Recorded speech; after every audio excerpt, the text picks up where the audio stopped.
और इसी कड़ी में हम जो है महेंद्र शास्त्री जी रहे राज आए और वो अपना जो है माल्या पर सूरज सिंह महदेवा रामोदास सिंह मिट्टू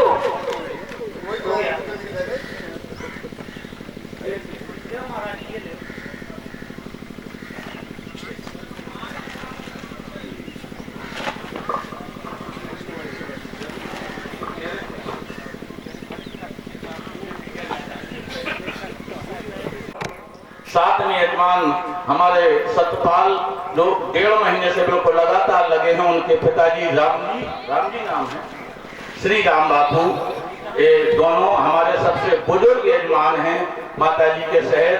और हमारे 8वें यजमान वीर सिंह कुंवर सिंह। समस्त मंदिरों की सजावट हमारे बाबा जी जो यजमान बने हैं, ये भी भैया जी, और आखिरी यजमान के रूप में धर्मवीर सिंह जी जो महाराज जी की सेवा में हैं, और हमारे जो श्रीमद् भागवत के परीक्षक हैं हमारे कुंवर श्री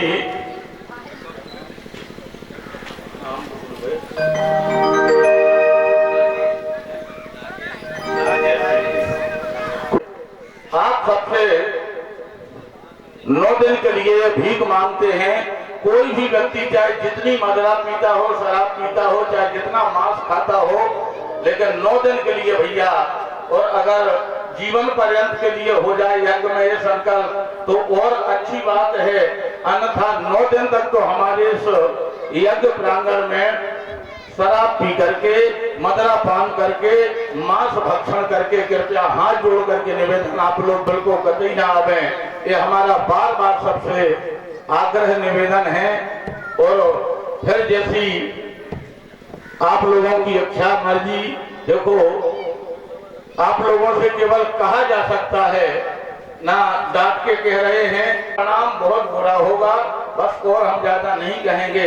सबसे हमारा करबद्ध निवेदन है, एक बार हाथ जोड़ करके फिर जाने दुर्गा जी, संतोषी मैया या तो भगवान हनुमान जी, शनिदेव महाराज, फिर आप लोगों के ऊपर निर्भर है। इसलिए आप लोग इस बात का हमारा बहुत अंतःकरण से ध्यान देना कि कोई भी व्यक्ति मांस मदिरा करके इस यज्ञ परिसर में ना आवे, और बस भर हो सके तो 9 दिन तक शराब इत्यादि का सेवन करें ही ना। आप लोगों की महान दया होगी, आप लोगों का खूब सहयोग है। और 144 साल के बाद में जो प्रयागराज में महाकुंभ पड़ा है, आज अनंत सालों के बाद में जैसलपुर महदेवा की पावन धरा धाम पर भी ये यमुना के पावन कालिंदी के तट पर ये भी महाकुंभ ही है जो यज्ञ नारायण भगवान पधारे हैं। बस अब अधिक समय न लेते हुए कार्यक्रम को शुभारंभ किया जाता है। बोले श्री वृंदावन बिहारी लाल की। यज्ञ भगवान नित्यम रसाचार्यं रसो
श्रीरामानन्दार्य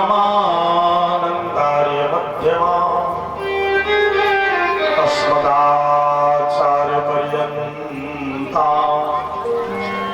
वन्दे श्रीगुरुपरम्परा। बोले सच्चिदानंद भगवान की जय। सर्वप्रथम शास्त्र की मर्यादा का पालन करने के लिए हम आपसे मन और वाणी को पवित्र कर देते। श्रोताओं का मन पवित्र होना चाहिए और वक्ता की वाणी पवित्र होनी चाहिए, तभी वह अमृत हृदय में स्थापित होता है। जिस अमृत की प्रतीक्षा में चिरकाल से हम सभी लोग विराजमान हैं, तो हमारे साथ सभी लोग मिलकर के कुछ भगवान नाम का उच्चारण कर लें। तत्पश्चात ग्रंथ में प्रवेश और प्रसंगानुसार ग्रंथानुसार आप सभी लोग कथा का स्वागत करेंगे। श्री राम जय राम जय जय राम। श्री राम जय राम जय जय राम। श्री राम जय राम जय जय राम। श्री राम जय राम जय जय राम। श्री राम जय राम जय जय राम। श्री राम जय राम जय जय राम। श्री राम जय राम जय जय राम। श्री राम जय राम जय जय राम। श्री राम जय राम जय जय राम। श्री राम सभी लोग बोले जय जय राम। श्री राम जय राम जय जय राम। श्री राम जय राम जय जय राम। श्री राम जय राम जय जय राम। श्री राम जय राम जय जय राम। श्री राम जय राम जय जय राम। समस्त जगतांतर्गत भक्तों को प्रभु की कृपा का वर्ष करने वाले भगवान श्री कृष्ण की प्रत्यक्ष वांग्मय विग्रह शब्द विग्रह श्रीमद् भागवत महापुराण के चरणों में साष्टांग प्रणिपात करते हुए कथा के परम रसिया श्री हनुमान जी महाराज जो राम कथा भागवत कथा दोनों के बड़े रसिया हैं, उनके चरणों में साष्टांग प्रणिपात करते हुए बड़ा ही सुंदर समस्त वैदिक विद्वानों द्वारा श्री लक्ष्य चंडी श्री नवकुंडी सप्तचंडी महायज्ञ यज्ञ भगवान को समस्त विप्रजनों को सहृदय प्रणाम करते हुए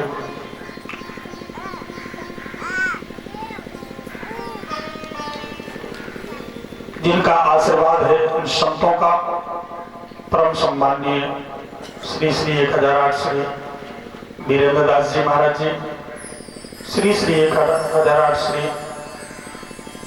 प्रेमदास जी महाराज जी, उन संतों को युगल संतों को प्रणाम करते हुए इस यज्ञ के बड़े ही कुशल बड़े ही उदार हृदय और विद्वज्जन विप्रजनों का सहृदय यथोचित सम्मान आदर पूर्वक यज्ञ को संचालित कर रहे हैं। समूचे क्षेत्र के अत्यंत लोकप्रिय एवं परम विद्वान यज्ञ के संचालक परम सम्माननीय पंडित श्री महेंद्र कुमार शास्त्री जी,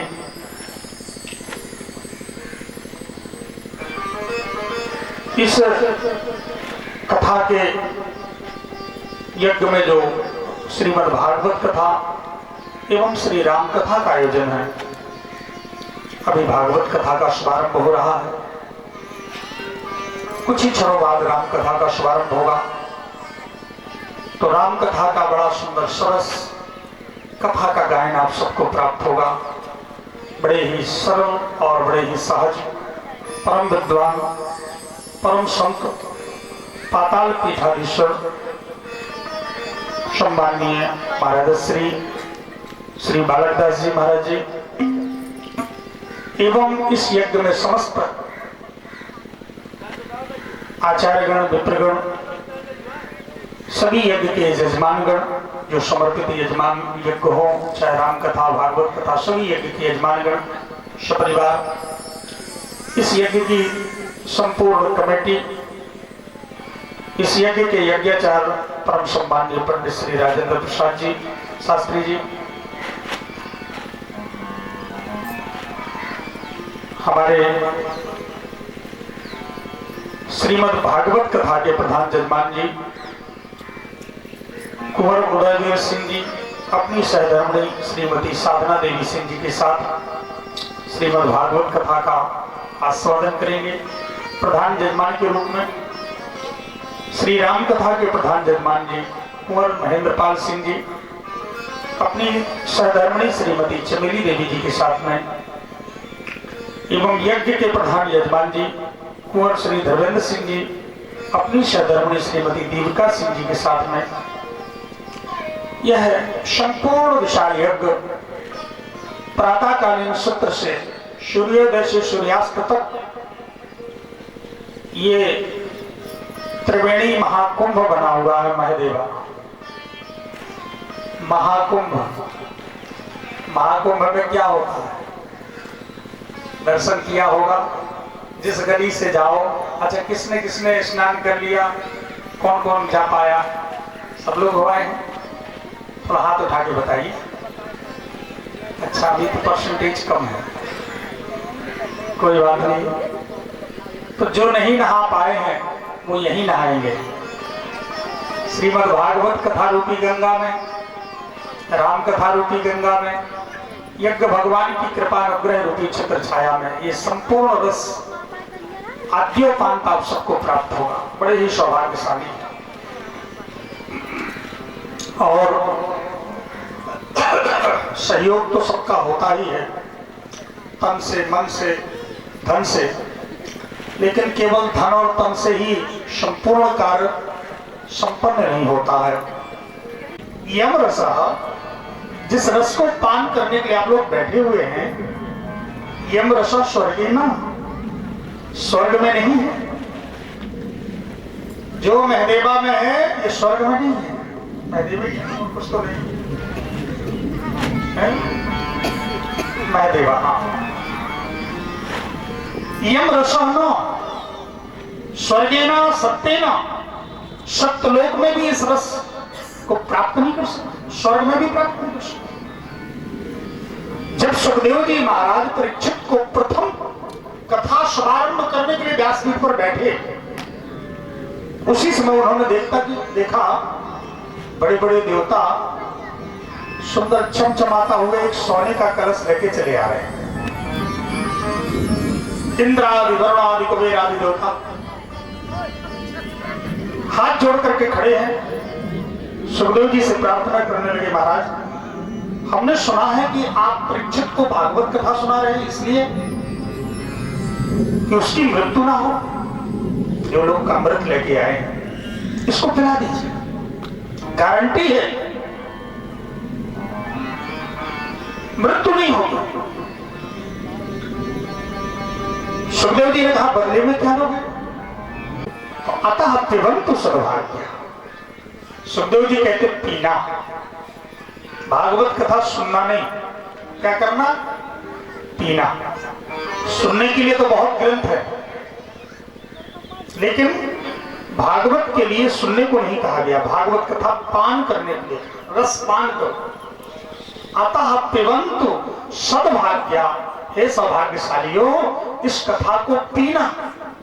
अगर सुनोगे तो हो सकता है शब्द उड़ जाए, लेकिन अगर पान करोगे तो चाहे आंख बंद करके पियो, चाहे आंख खोल के पियो, दवाई फायदा ही करती है, कोई नुकसान नहीं करती। इसलिए अतः पिबन्तु सर्वा, मैं तो कहता हूं पिलाने के लिए आया हूं, सुनाने नहीं, सुनाना क्या है। पिलाऊंगा जितना आप पिए, जितने देर तक पिएंगे, अपनी समय की मर्यादा के अनुसार। श्रीमद् भागवत का शुभारंभ मंगलाचरण से होता है। केवल 2 श्लोकों में मंगलाचरण किया गया। हमारे शास्त्रों की ऐसी मर्यादा है, किसी भी ग्रंथ के शुभारंभ में सबसे पहले वंदना होती है, मंगलाचरण होता है। वंदना करने से कोई भी कार्य निर्विघ्न संपन्न होता है। और ये व्यास जी ने हम सबको बताया, भागवत सबसे बड़ी पाठशाला है वो, केवल हम पुण्य के लिए नहीं बैठे हैं। ये सबसे बड़ी पाठशाला है रामायण जी और भागवत जी।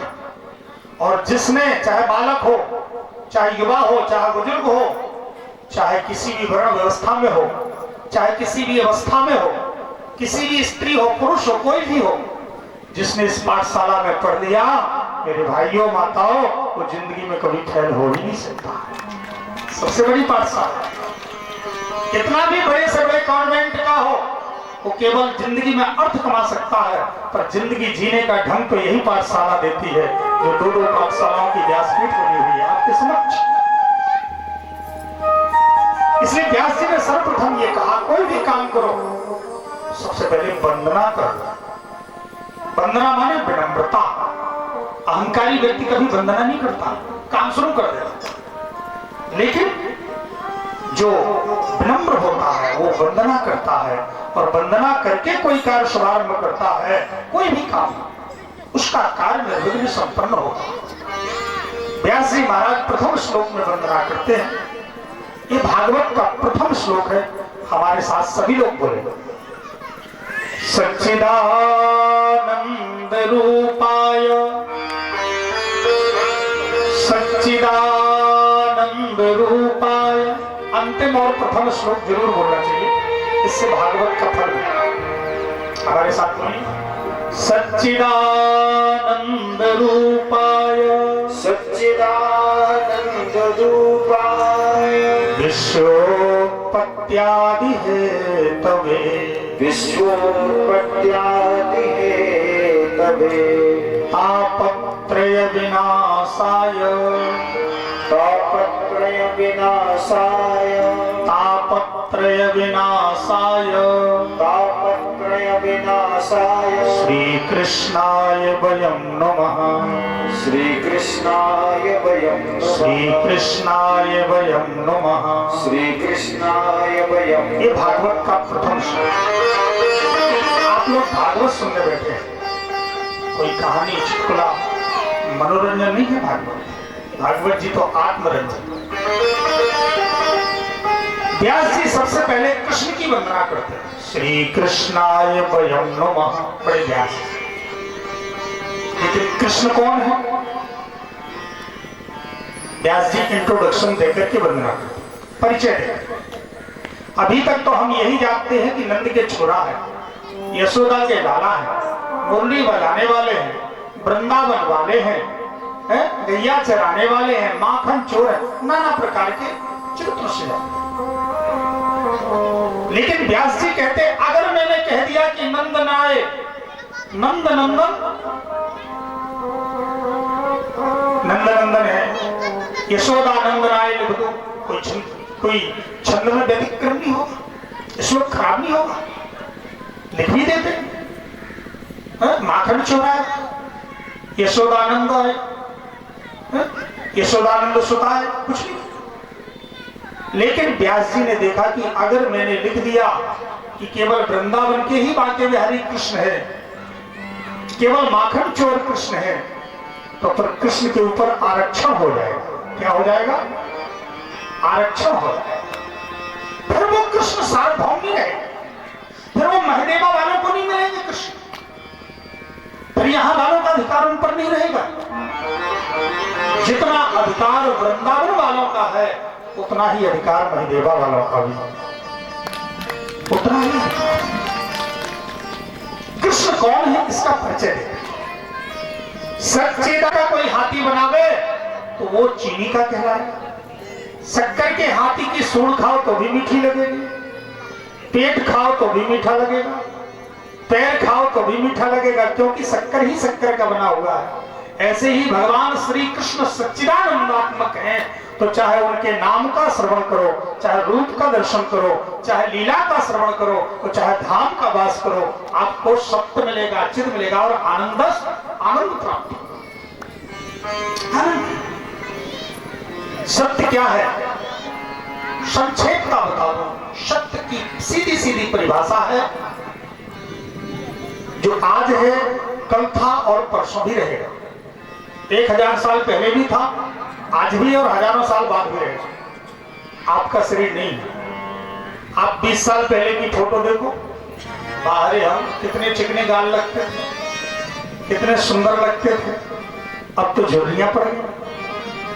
तो जब हमारा शरीर बदल रहा है तो प्रत्येक वस्तु बदल रही है, और जो बदले वो है संसार, और जो कभी ना बदले वो है भगवान।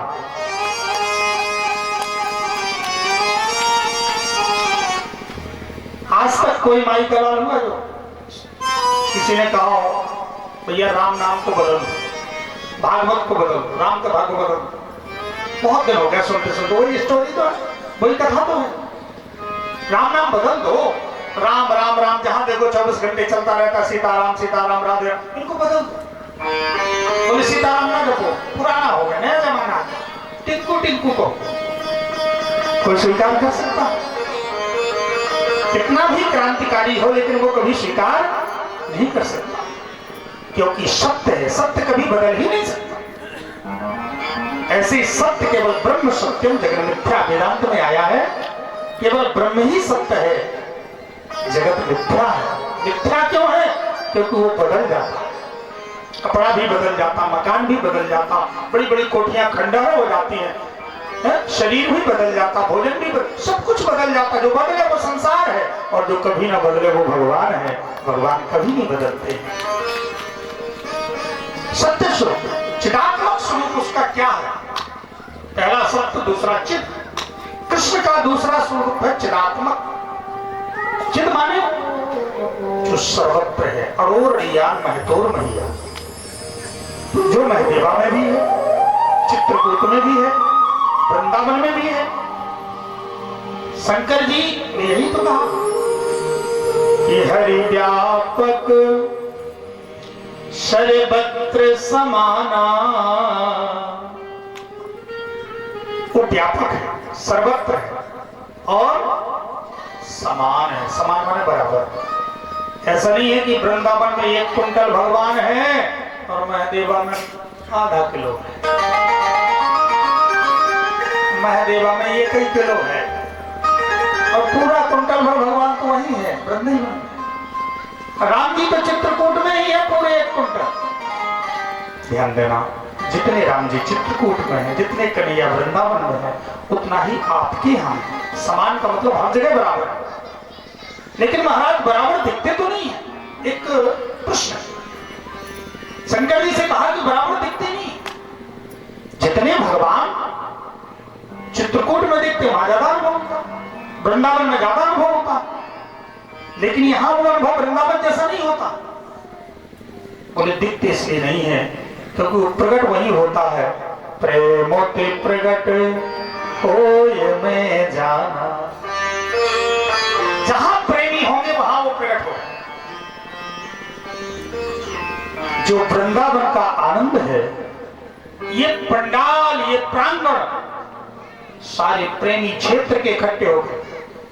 सभी क्षेत्र के प्रेमी जन, कथा के प्रेमी, भगवान के प्रेमी, यज्ञ के प्रेमी सब इकट्ठे होंगे तो ये भूमि भी वृंदावन बन जाएगी, ये भूमि भी चित्रकूट बन जाएगी, ये भूमि भी अयोध्या बन जाएगी। जहां प्रेम होगा वहां वो प्रकट होगा। पानी हर जगह बोर जहां करोगे वो निकलेगा। ऐसे ही प्रेम थे प्रकट होए में चिदात्मक स्वरूप है। तीसरा आनंद स्वरूप है। भगवान कृष्ण का तीसरा स्वरूप आनंद का स्वरूप है। वो आनंद ही आनंद का बना। आप हर चीज आनंद के लिए खोजते हो, सुबह से शाम कुछ भी खोज करते हो आनंद। कोई दुख के लिए कुछ नहीं करता, सुख के लिए हर चीज करता। शादी करता किस लिए? सुख के लिए। लेकिन जिनकी शादी हो गई वो छाती पे हाथ धर के बता सुखी हो कोई देवता हो है? ऐसा नहीं करना चाहिए। वो भी तो जानते हैं, अगर हम भगवान मानते हैं, कोई रिश्तेदार, कई बार पूड़ी चढ़ाने जाएंगे, अठवाई चढ़ाने नवरात्रि, तो कहो पूड़ी नहीं के सिर पर धर के चले। कोई रिश्तेदार आए और आप अपनी उनकी खोपड़ी पे पूड़ी धर दो, दो अच्छा लगेगा। भगवान को भगवान मानो ना, क्या दिक्कत? सहज बुद्धि से हम माने ना, सहज भगवान चाहते सहज रहो। वो मैया रोज 2 केला चढ़ावे हनुमान जी के ऊपर और टिलटिले गाए बहते रहे। हनुमान जी भी सोचे ऐसी मैया क्या करें, इसका स्वभाव, अरे एक ही केला लाती कम से कम ठीक ठाक तो लाती। पर मैया का स्वभाव 2 ही केला खरीदना, लेकिन 98 के 2 केला। और रोज प्रार्थना करे, हे हनुमान जी हमें नाती दे। हनुमान जी ने कृपा करी, बहू उसकी गर्भवती हो गई। समय आने पर 1.5 साल लगा। समय आने के बाद जब से शुरू किया उसने 1.5 साल में उसको नाती हो गया, लेकिन नाती भी पिलपिला।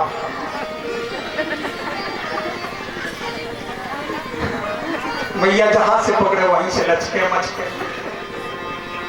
मैया दौड़ी गई हनुमान जी के पास। हनुमान जी ये क्या किया, बढ़िया सा हष्ट पुष्ट देते। हनुमान जी ने कहा मैया इसमें मेरी क्या गलती, जैसे तूने केला चढ़ाया वैसे मैंने नाती दे दिया, इसमें मेरा क्या दोष?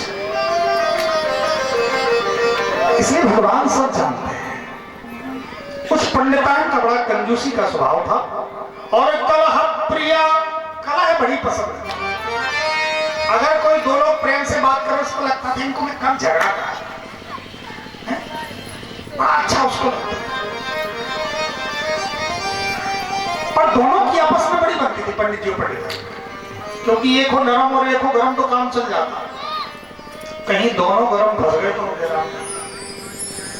परिवार में, अगर पति पत्नी में एक नरम गरम चल, अगर दोनों टक्कर के हो गए तो 1-2 साल में कागज।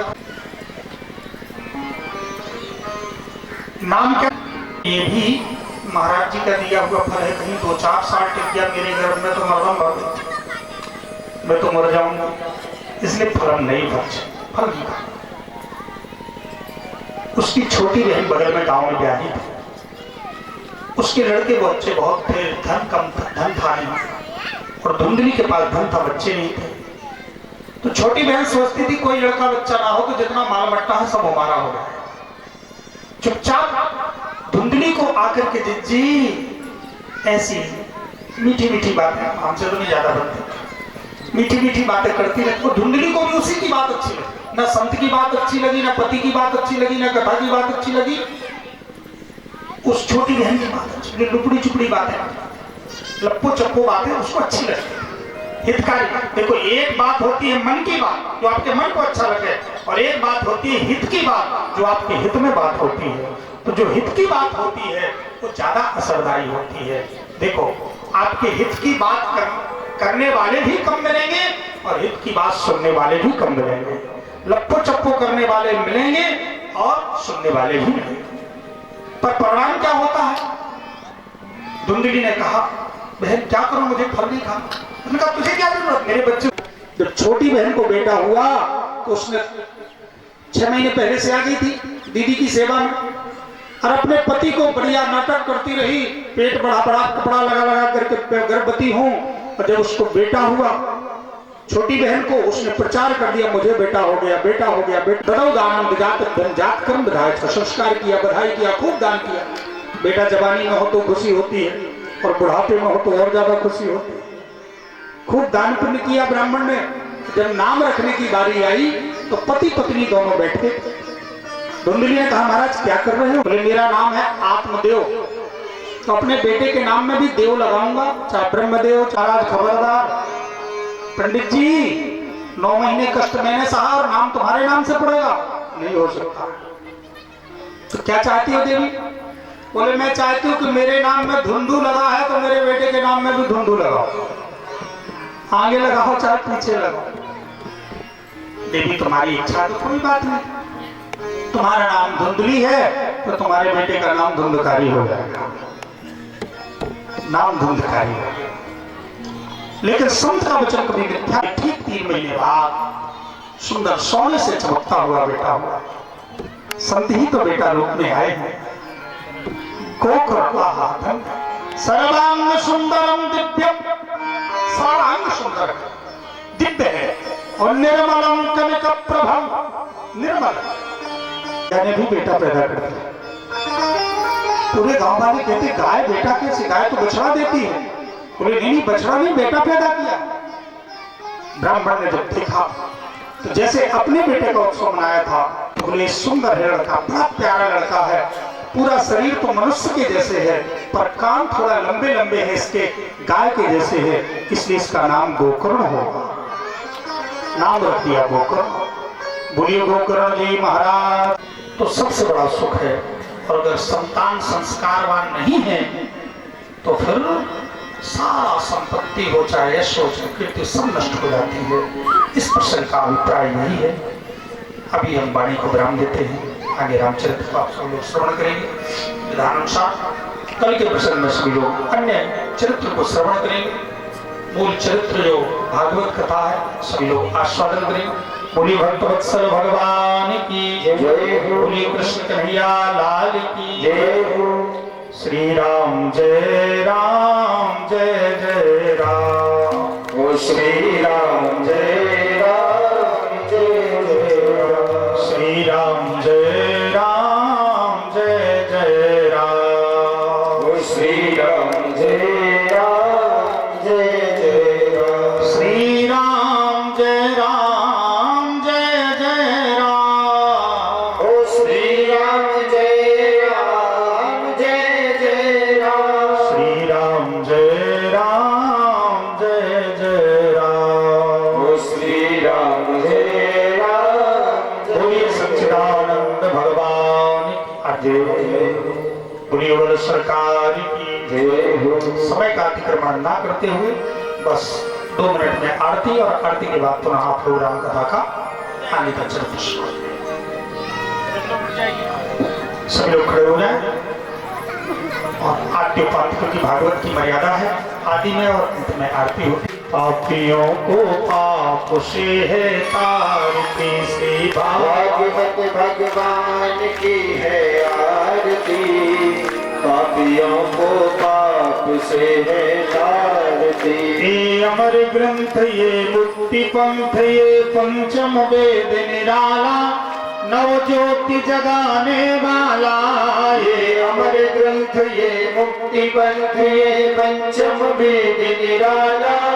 आरती पापियों को पाप से है तारती, श्री भागवत भगवान की है आरती, पापियों को पाप से है। अंति गीत पावन पुनीत पापों को मिटाने वाला, हरिदरस कराने वाला। हरि नाम यही हरि धाम यही, हरि नाम यही हरि धाम यही, जग के मंगल की आरती, पापियों को पाप से है तारती। श्री भागवत भगवान की है आरती, पापियों को पाप से है तारती। ए मधुर बोल सतपंथ खोल, शन मार्ग बताने वाला, बिगड़ी को बनाने वाला।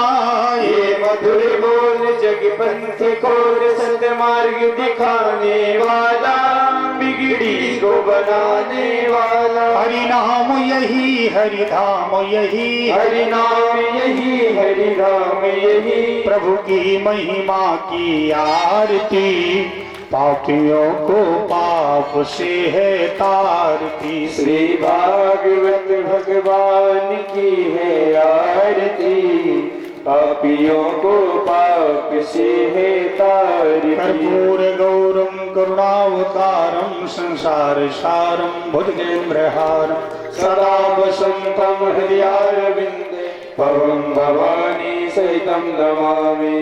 पुनि भक्तवत्सल भगवान की जय हो। बोलिए श्री सदगुरुदेव भगवान की जय हो। कथा के रसिया हनुमंतलाल जी महाराज की जय हो। यज्ञ भगवान की जय हो। श्रीमद् भागवत महापुराण की जय हो। में सुभागना विश्व का कल्याण गौ माता की सेवा हो। सत्य सनातन धर्म की जय हो। जय जय श्री राधे। सभी लोग ठाकुर जी को प्रणाम करके अपने अपने स्थान पर विराजमान हो जाएंगे और आगे का गंधर्वों के माध्यम से अभी संगीत और उसके बाद कथा। जय जय श्री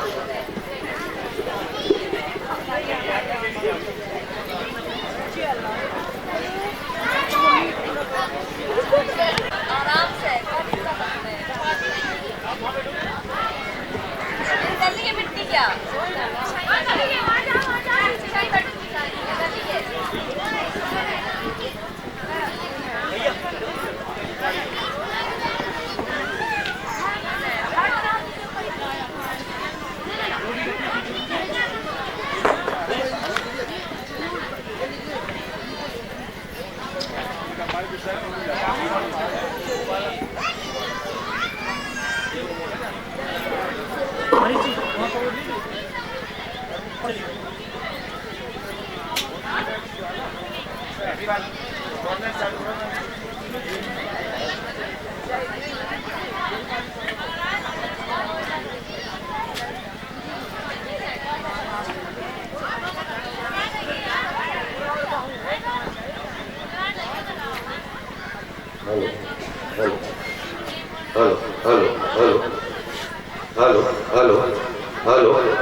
और श्यामू बाबा गोरी, श्यामू बाबा एक बार जोरदार ताली बजा करके हम और आप स्वागत करें। श्यामू बाबा गोरी और वीरेंद्र महाराज जैसलपुर, वीरेंद्र महाराज जैसलपुर भैया महाराज जी के माल्यार्पण के लिए पधारे और हमारे प्रताप सिंह जी महदेवा, प्रताप सिंह जी के महाराज जी के माल्यार्पण के लिए इतने लोग, मेहताब सिंह प्रधान इनपुरा, नरेश बाबू गुप्ता जी सिकंदरा महदेवा वाले, रमेश सिंह जी जैसलपुर, कैलाश सिंह मास्टर साहब, श्यामू बाबा गोरी, वीरेंद्र महाराज जैसलपुर, प्रताप सिंह जी महदेवा, इतने लोग ये महाराज जी के माल्यार्पण के लिए पधारे और तुरंत लीजिए कथा का आनंद, हम और आप राम कथा का। जिनके हृदय सिया राम बसे, वे ध्यान धरे न धरे तो धरे से।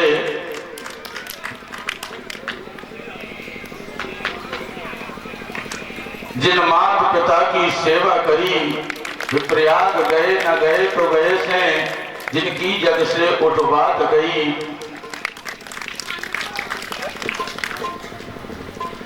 श्री राम सिंह जी बेजामऊ, श्री राम सिंह जी बेजामऊ, आप भी पधारे और लीजिए मंचासीन पातालपुरी पीठाधीश्वर श्रीमद जगत गुरु नरहरियानंद द्वाराचार्य स्वामी बालक दास वेदाचार्य जी महाराज काशी, जिन्हें रत्न की उपाधि से विभूषित चारों शंकराचार्य जी के द्वारा किया गया है।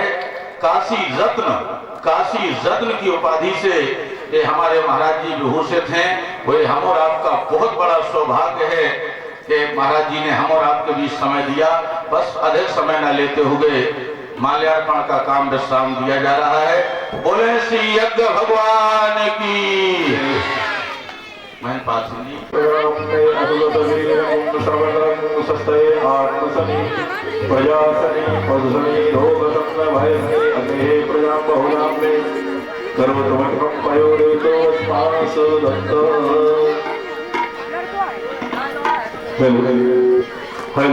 हेलो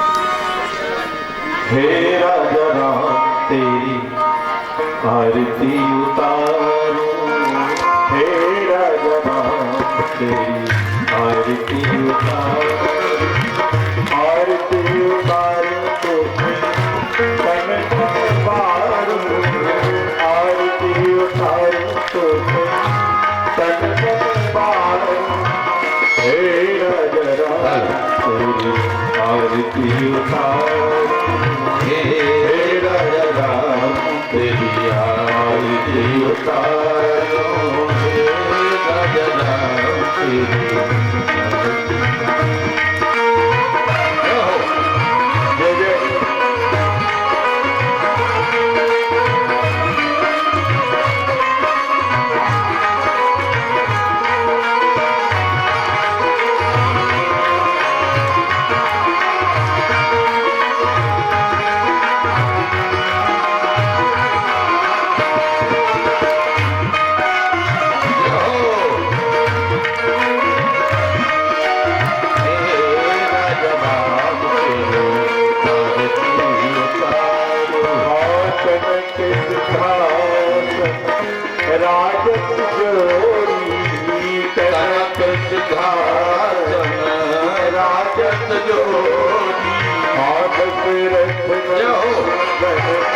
जनक किशोरी दशरथ जनक किशोरी आँचल छिल पले रूप निहारो, छिल छिल पले रूप निहारो, हे राजा राम तेरी आरती उतारो, हे राजा राम तेरी आरती उतारो।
कर जितने पुष्प देविता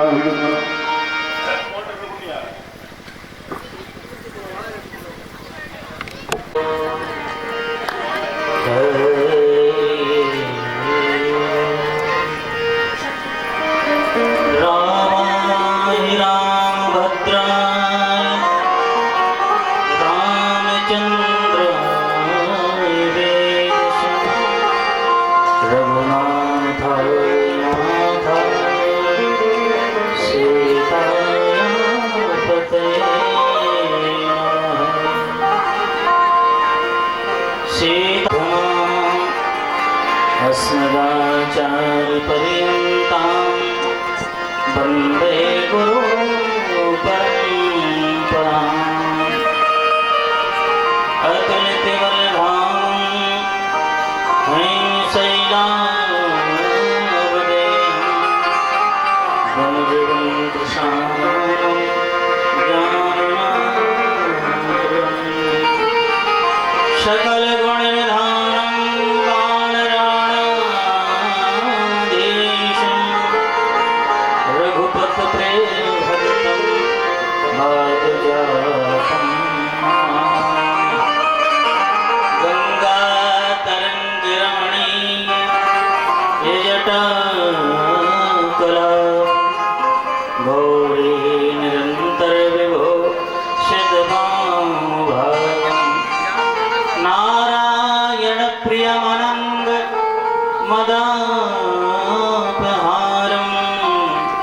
वाराणसीपुरपतिं भज विश्वनाथम् अपने अपने धर्म की सबकाहों को पी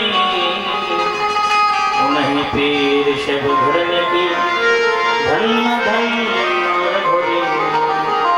बोलिए सच्चिदानंद भगवान की जय हो श्री हनुमंतलाल जी महाराज की जय हो गौरी शंकर भगवान की जय हो यज्ञ नारायण भगवान की जय हो श्रीमद्भागवत महापुराण की जय हो श्री मानस महापुराण की जय हो नमः पार्वती पदे हर हर महादेव। अखंड कोट ब्रह्मांड नायक प्रभु श्री रामभद्र जी महाराज की अहित कृपा भगवत चरण चंद श्री संत हनुमंतलाल जी महाराज की भाव में उपस्थित कथा के रसिक महानुभाव प्रिय बंधुओं वात्सल्यमयी माताएं एवं बाल गोपाल जिनके अथक प्रयास से यह सारा कार्यक्रम सुयोजित हो रहा है, ऐसे परम श्रद्धेय आचार्य महेंद्र जी शास्त्री जी जिनके मुखारबिंद से अभी आपने बड़ी दिव्य कथा श्रवण करी, ऐसे व्यास जी मुख्य यजमान के रूप में हमारे जो विराजमान हैं वो दोनों जजमान एवं जो विशेष रूप से इसमें लगे हुए धर्मेंद्र जी, गांव के समस्त कार्यकर्ता बंधु, समिति के समस्त पदाधिकारी बंधु, ये परम सौभाग्य है आप सबका। मुझे लगता है कि इस गांव में शायद पहली बार यज्ञ हो रहा होगा और यज्ञ जहां पर होता है सारे देवता वहां पर आकर के वास करने लगते हैं, क्योंकि आपने प्रातः काल देखा होगा यज्ञ मंडप में सभी देवी देवताओं का आह्वान किया जाता है और जहां पर सारे देवता विराजमान हो जाएं उस जगह को तीर्थ क्षेत्र कहा जाता है। वर्तमान में यह महेवा, यह मैदुआ, जैसलपुर मैदुआ, यह तीर्थ क्षेत्र हो गया है और ये कई जन्मों का पुण्य उदय होता है जब यह संयोग बनता है। आपने कई जन्म तक जो पुण्य किए होंगे उसका संयोग इकट्ठा होकर के आज इस यज्ञ के रूप में दिखाई दे रहा है। और यज्ञ के साथ साथ में श्रीमद् भागवत महापुराण की कथा और मानस की कथा,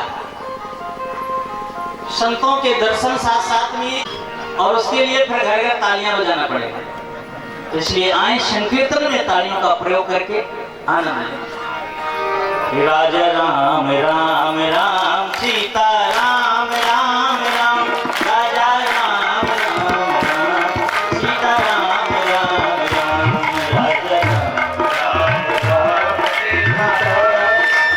राजा राम राम सीता राम राम राम, राजा राम राम राम सीता राम राम राम।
उसके जीवन में केवल अनुरागी तो आया था, अति आनंद उमग अनुरागा, तो परिणाम उसका क्या मिला कि चरण सरोज पखार मारा, भगवान के चरण छूने को प्राप्त हो गए, धुलने को प्राप्त हो गए, महाराज के चरण उनकी पराग से प्राप्त हो गए। अति आनंद उमग अनुरागा, तो अनुराग कहां से होगा? गुरु महाराज के पराग से लगा। अब रुक जाएंगे वो सब। और सुमरत दिप दृष्टि ही हो। अब कहते गुरु महाराज के जो पैरों के नाखून हैं वो कैसे हैं? मणि के समान है।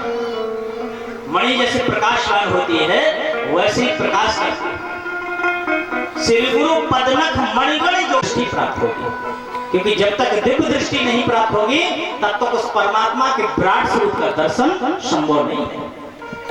महाराज कृष्ण ने अर्जुन को जब दिव्य दृष्टि दी तब वो विराट स्वरूप का दर्शन कर पाए थे।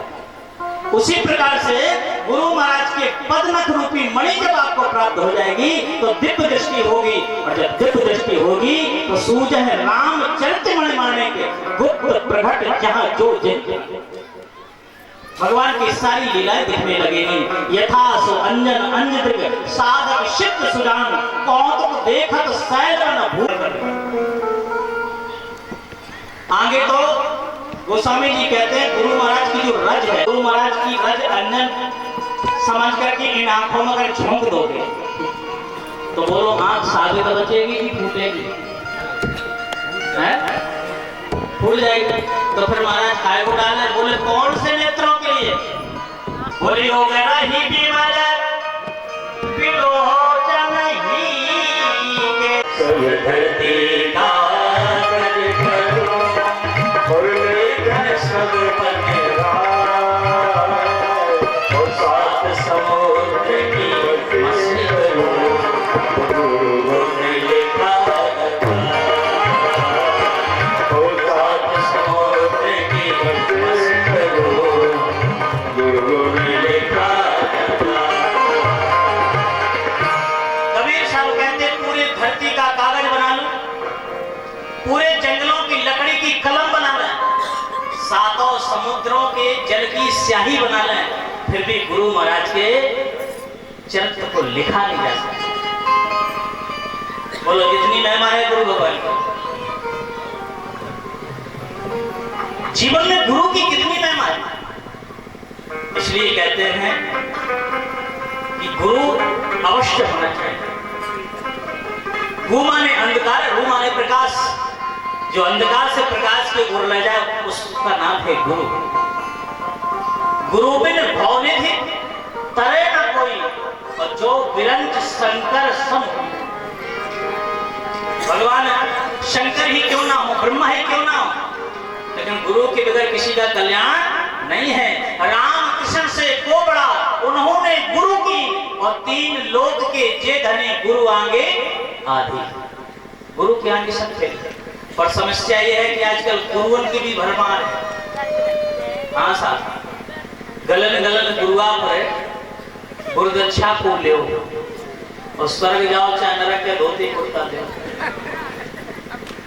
हाँ, गुरुओं की कमी नहीं। अच्छा, चेला भी वैसे ही हो गए थे। एक चेला से कहा तुम्हारे गुरु जी चले गए, पधार गए। बोले बड़ा अच्छा हुआ, क्यों? बोले गुरु हते सो मर गए, चेलन को सुख चैन साल भरे में आवते धोती कुर्ता ले। अब बोलो, आंधर गुरु बगैर चेला, कोई नरक में ठेलम चला। गुरु का मतलब क्या होना चाहिए?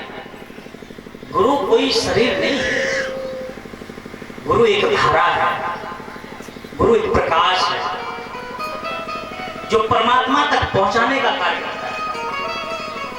पर आजकल गुरुओं की ये समस्या है कि खुद ही भगवान बन बैठते हैं।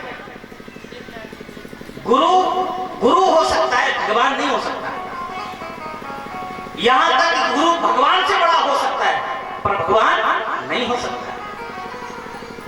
गुरु की महिमा भगवान से बढ़कर है, पर भगवान नहीं है। पर आज समस्या यह है कि नए नए पंथ, नए नए जो चल गए हैं, वो स्वयं को अपना स्वयंभू गुरु मान करके और भगवान बनकर बैठ जाते हैं। परिणाम सब आप लोग देख ही रहे ऐसे गुरु।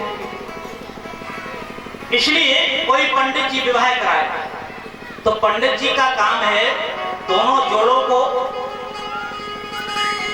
विवाह करके एक कर दे, मंत्रों से 4 वर्ष के जीवन को ठीक कर दे।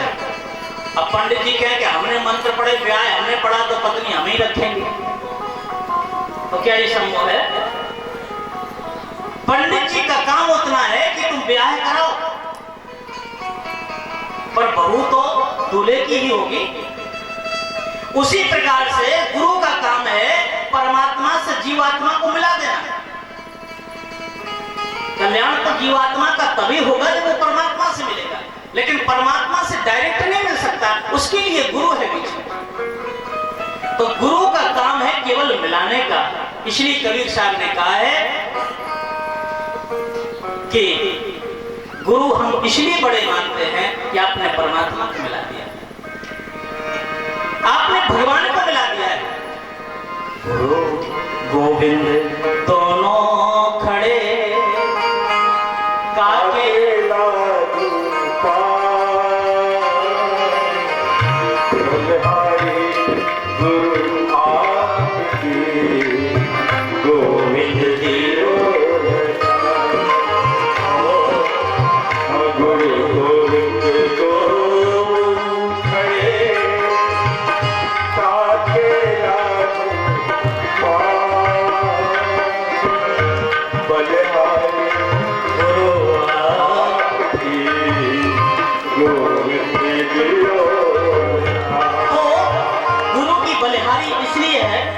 गोविंद को मिला दिया।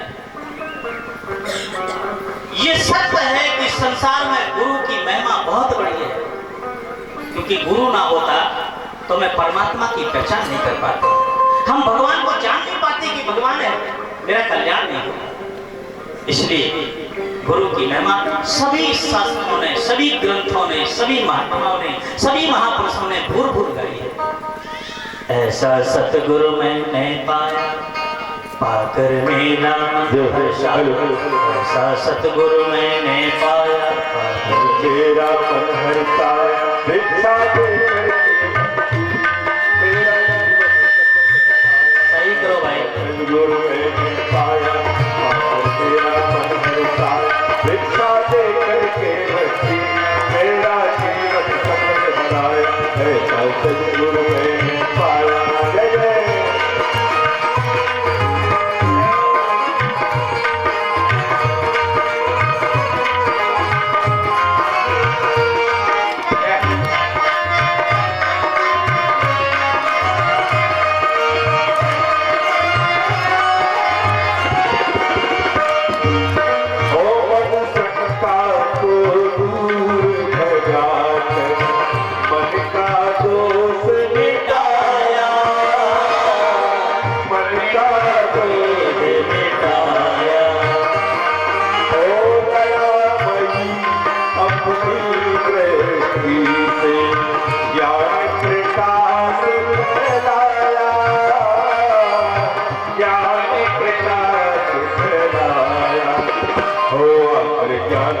सिखलाया, अंधियारे को दूर भगाया, आकर ज्ञान मुझे सिखलाया, अंधियारे को दूर भगाया, और चाहते करके बच्ची मेरा जीवन सफल बनाया, ऐसा सतगुरु मैंने पाया, पाकर मेरा मन हर्षाया, भिक्षा दे करके बच्ची मेरा जीवन सफल बनाया, ऐसा सतगुरु मैंने पाया।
सतगुरु मैंने पाया।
मेरा जीवन सफल बना, सतगुरु मैंने पाया, पाकर तेरा मन हर्षा। सरल सहज, पर उनकी पत्नी उससे चौगुनी खतरनाक। एक दिन तुकाराम जी ने गन्ना खेत से तोड़े और बाजार में चले गए बेचने के लिए। एक गृहस्थ संत थे, रास्ते में बाल गोपाल मिल गए। अब तुकाराम जी महात्मा वृत्ति, लो गोपाल जी तुम भी चूसो, लो गोपाल जी तुम भी चूसो, सारे गन्ना बांट दिए। एक गन्ना बचा, लौट के वापस आए। पत्नी ने कहा तो सारे गन्ना बेच गए, पैसा खूब मिला होगा। तुकाराम जी बोले गन्ना बिके नहीं है, गोपाल जी मिल गए थे रास्ते में, बाल गोपाल मिल गए तो उन्हीं को सब दे दिए। एक गन्ना बचा है। पत्नी को बड़ा क्रोध आया, वही गन्ना छील करके एक पीठ में मारा तुकाराम जी। दो खंड हो गए। तुकाराम जी बोले तुम बड़ी समझदार हो, गन्ना एक था, हम दो लोग थे, अब दो टुकड़ा हो गए, लो एक तुम चूसो एक हम चूसो। हर परिस्थिति में जो प्रसन्न रहे। एक बार तुकाराम जी सत्संग कर रहे थे बैठे, 2-4-10 लोग गांव के आ गए। पत्नी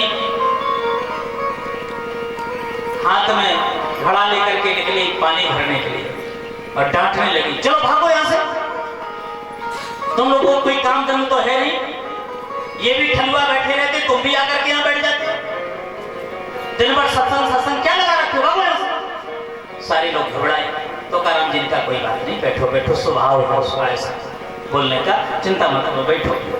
बेचारी घर बैठ गए।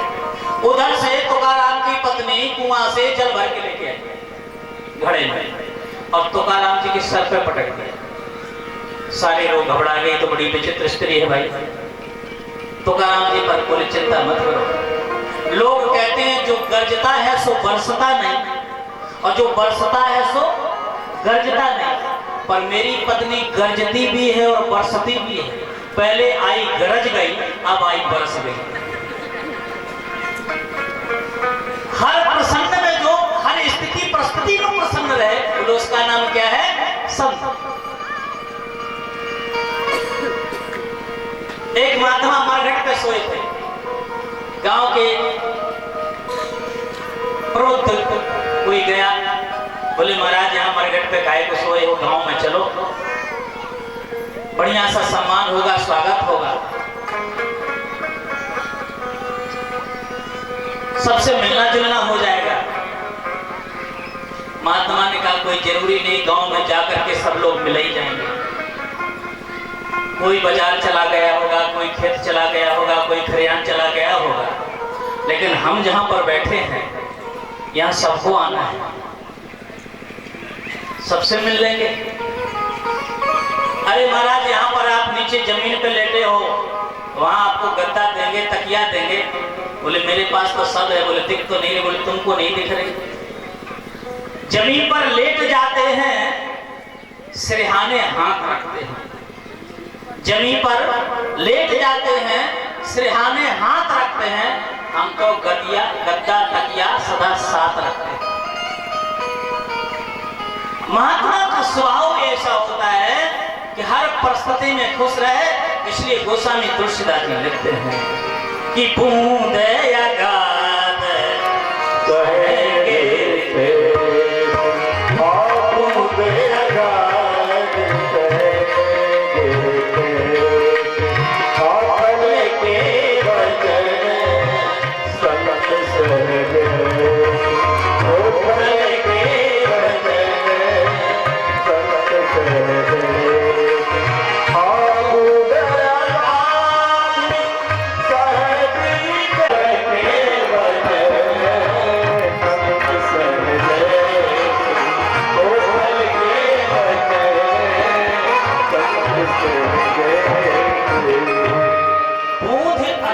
कहेंगे के वचन संत सहगे, में खुश रहना सीखता है। इसलिए संत महान होता है। कोई गाली, महात्माओं को हम लोग प्रणाम करते हैं, महात्माओं का चरण छूते हैं। क्यों? क्योंकि हम उनको अपने से महान समझते हैं, तभी तो उनका चरण छूते हैं। संत मिले और मानो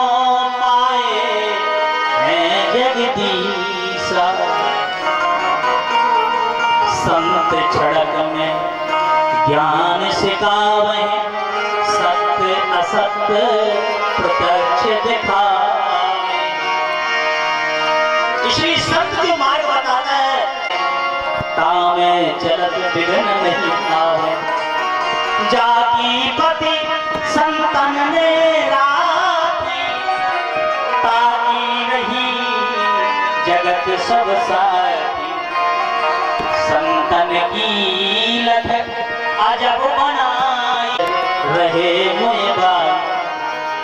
इसलिए संतों से विवाद नहीं करना चाहिए। कबहु न संत से करहि विवादा, आए हर्ष न जाय विषादा। और सुगम पंथ जो संत बतावे, तामे चलत विघ्न नहीं आवे। इसलिए संतों की कीर्ति वेद पुराण शास्त्र सब क्या है। साधु तो हो ना कारज हानि, महात्माएं मिल जाए तो समझ। चाहे राम पद गुण स्नेहो, चाहे राम पद गुण स्नेहो।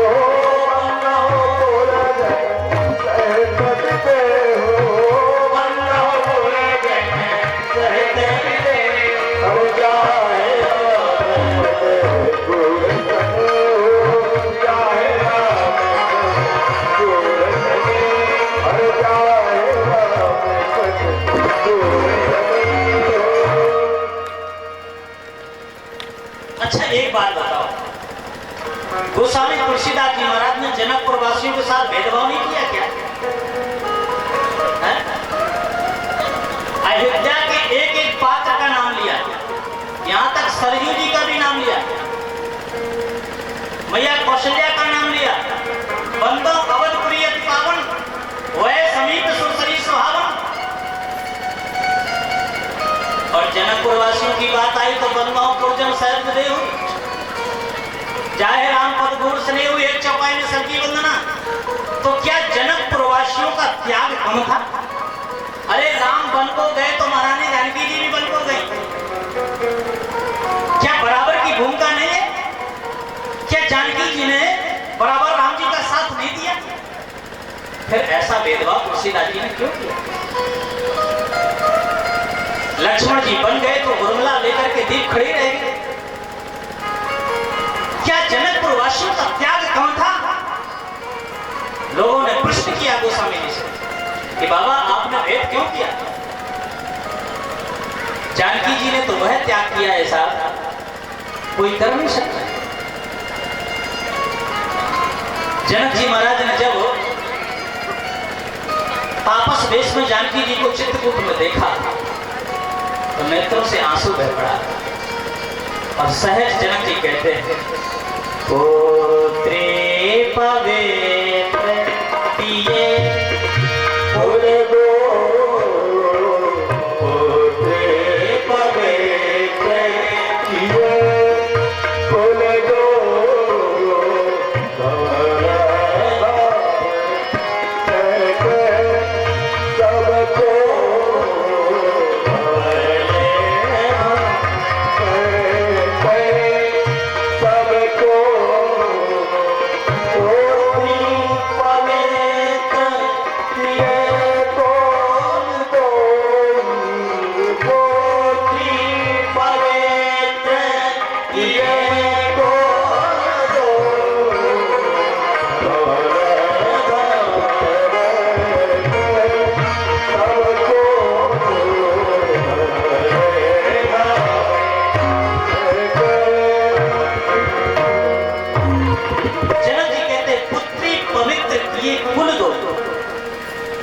बेटा एक कुल को काटता है, अगर सुयोग निकला तो बेटा एक कुल को बिगाड़ता है, अगर गलत निकला तो। पर बेटी अगर अच्छी निकली तो दो कुल को काटती है, अगर गलत निकल गई तो दो कुलों को लेके टूटती है। जनक जी कहते हैं बेटा आज तूने मेरे कुल को पवित्र कर दिया, तुमने राम जी के साथ वन में आकर के मेरा सीना ऊंचा कर दिया, पुत्री पवित्र किए कुल को। जनक जी आज अपने आप को कहते हैं कि तूने मेरा सिर ऊंचा कर दिया। इसलिए मैं अपने कथाओं से प्राय करके बोला करता हूं कि बेटा भाग्य से पैदा होता है। कैसे पैदा होता है? भाग्य से। बेटा अगर आपके घर में पैदा हो गया तो कैसे हुआ? भाग्य से पैदा हुआ। लेकिन अगर बेटी आपके घर में पैदा हो गई तो सौभाग्य से पैदा होती है। इसलिए बेटे से ज्यादा उत्सव बेटी के होने पर मनाना चाहिए। जितना पुत्र तुम्हारे घर में आता है उत्सव मनाते हो, उससे ज्यादा पुत्री के आने पर उत्सव मनाना चाहिए, क्योंकि घर में लक्ष्मी पधारती है, लक्ष्मी का आगमन होता है, सारा संस्कार यहीं से उत्पन्न होता है। कभी बेटी बनकर के तुम्हारा सेवा करती है, कभी बहू बनके तुम्हारी सेवा करती है, कभी माँ बनके तुम्हारी सेवा करती है, इसलिए जीवन में स्त्री का जो जीवन है वो त्याग का जीवन है। किसी के यहाँ जन्म होता है, वर्षों उसके यहाँ रहती है, फिर भी वो उसकी नहीं हो पाती। मायके वाले सदा यही कहते हैं, बेटी सुधर जा, तुझे पराए घर जाना है। क्या कहते हैं? पराए घर जाना है। सासरे में जाएगी, लोग क्या कहेंगे? पराए घर से आइए, कुछ ज्ञान नहीं है इसको।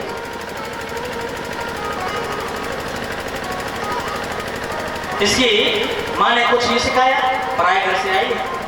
आज तक यह क्लियर नहीं हो पाया आखिरकार इसका घर कौन है।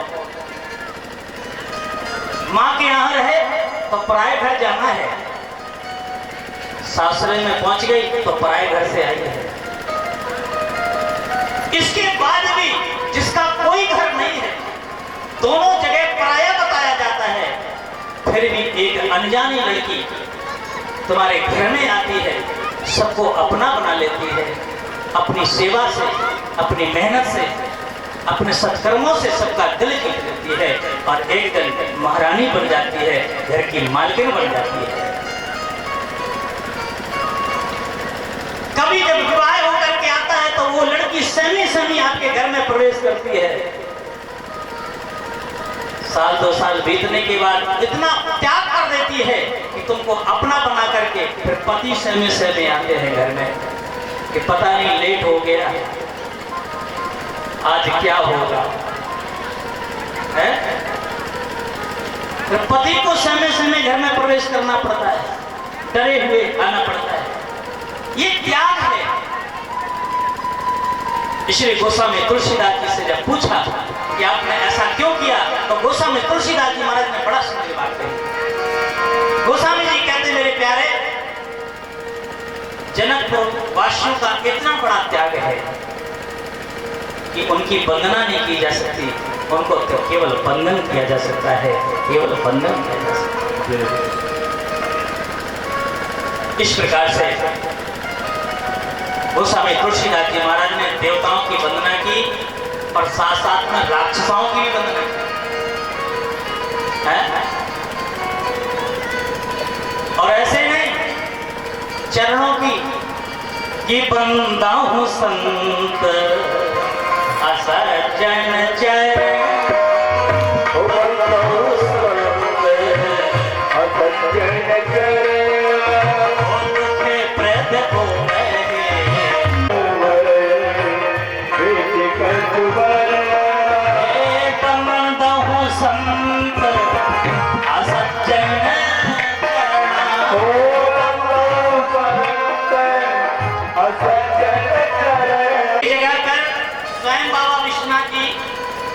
माता सती को कथा सुना रहे। यही है। एक जगह काकभूषण जी महाराज गरुड़ को कथा सुना रहे। यही है। एक जगह याज्ञवल्क्य जी महाराज भरद्वाज जी को प्रयागराज की धरा पर कथा सुना रहे हैं। और एक जगह गोस्वामी तुलसीदास जी भक्तों को कथा सुना रहे हैं। ये गोस्वामी तुलसीदास जी महाराज का जो घाट है, 3 घाट है, इसमें सीढ़ियां नहीं है, सपाट घाट है। इसमें गौशाला जैसे गौएं पशु पक्षी सब पानी पी सकते हैं। 3 घाट इसलिए इसको कहा गया है। अच्छा, बड़ी विचित्र ये स्थिति है, ये बड़े बड़े श्रोताओं, बड़े बड़े वक्ताओं को एक ही एक श्रोता मिला है। भगवान शंकर वक्ता हैं, श्रोता सती जी, काकभूषण जी वक्ता हैं, गरुड़ जी, याज्ञवल्क्य जी महाराज वक्ता हैं, भरद्वाज जी श्रोता है। एक एक श्रोता एक एक वक्ता को प्राप्त हुआ। कितनी महत्वपूर्ण कथा है। लोग कहते हैं कि अमर कथा सुन रहे थे। कौन? सुखदेव जी भगवान शंकर पार्वती को सुना रहे, सती जी को सुना रहे थे। कौन सी कथा थी वो? भगवान शंकर तो कथा राम कथा करते हैं, दूसरी कथा तो करते नहीं। यही वो राम कथा है, अमर कथा। दूसरी कोई अमर कथा नहीं है, ध्यान रख लेना।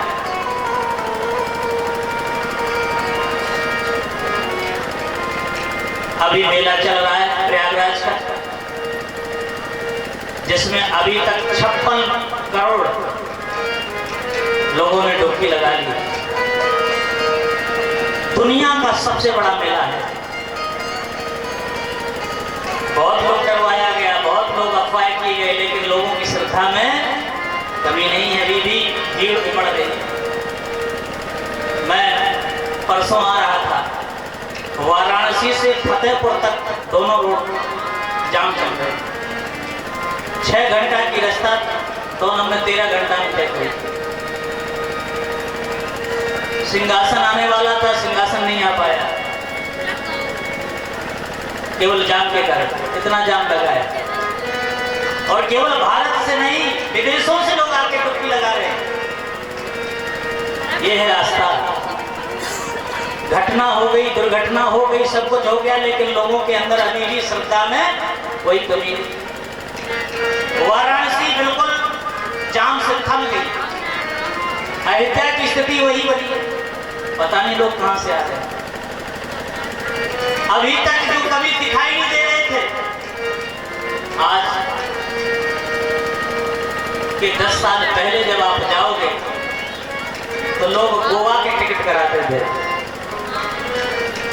चलो भैया गोवा तो वही दुनिया है। अब जिसके मुंह से सुनो बोले चलो बनारस, चलो अयोध्या, चलो प्रयागराज। क्यों? जैसा राजा वैसी प्रजा हो जाती है। आज राजा थोड़ा सा धार्मिक, सनातन का जो कार्य करेगा निश्चित रूप से उसकी जय होगी।